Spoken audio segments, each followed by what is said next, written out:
so early in the season? I don't know. I feel like I'm just working hard. I'm doing what my coach is asking me to do. And I really try to pay attention to the little things and just trying to put myself in the best possible position to win every single time and separate myself every single time. So just working hard and believing in myself, you know. David and Coach Dresser both talked so much about your work ethic. Is that something that has always been that way, or is it kind of taken a step up since you got to Ames?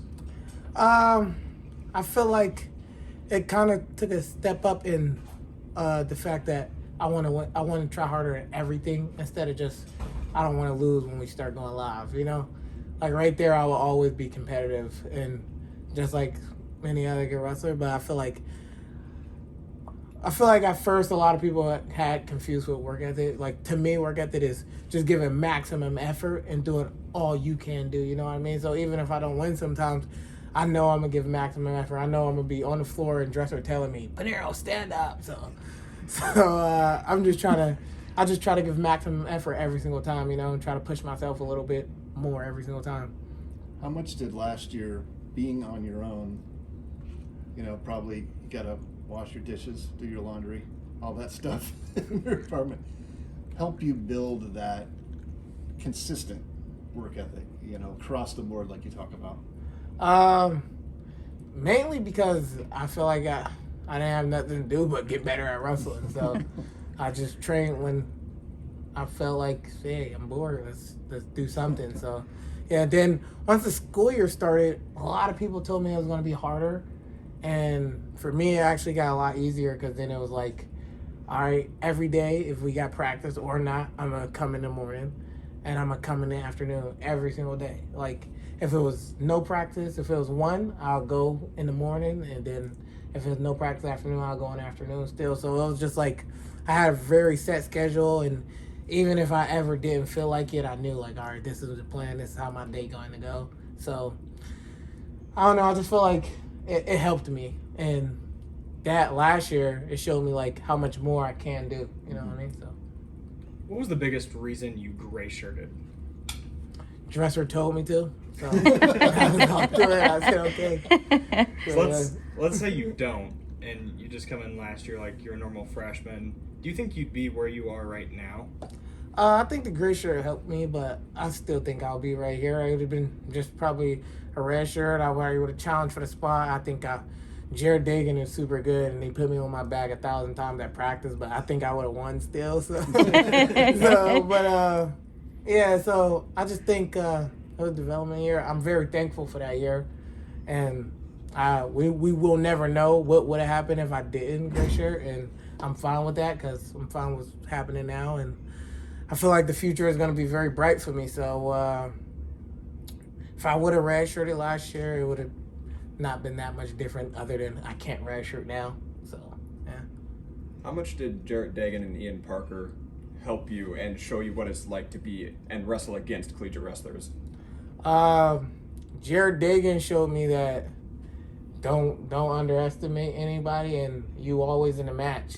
And he showed me just toughness from thinking like he's the guy. Like I don't care how much you did or what you think you deserve. I'm here and I'm the guy, you know.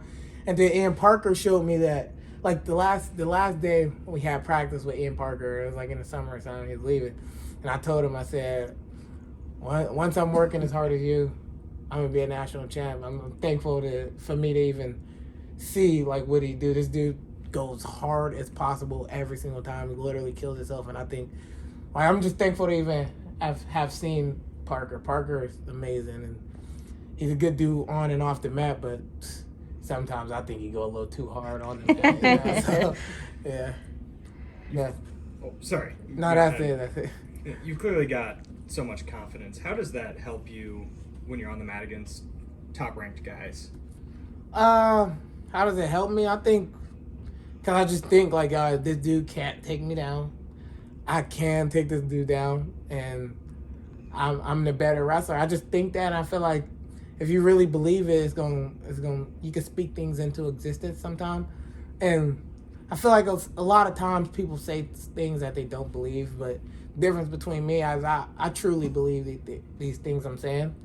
And even when I'm the underdog by 14 and a half points, I still think I'm the better guy. And I still don't think everybody's seeing what I really can do yet. So I think it's a lot more, and I think I got a lot more to go. Like, I feel like a lot of people in the country think I'm a good defensive wrestler, and my whole career, my offense was way better than my defense. So, like, that just started, and it's just like, I feel like I got a lot more than people even think now still.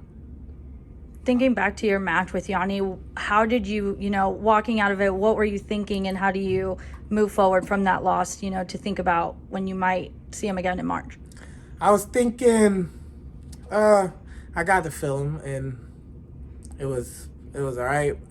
Main thing I was thinking about was I missed opportunities, because I feel like I had a couple opportunities to really capitalize and put myself in a better position to win that match, But after the match, the good things I took, I said, like, these guys, nobody I wrestled yet could wrap around my leg, get a shot around my leg yet. So, like, I got to figure out a way to get cleaner shots. Like, I got to his legs a couple times, but that wasn't enough. I got to finish a takedown. That's where he's good at, is stopping someone from finishing.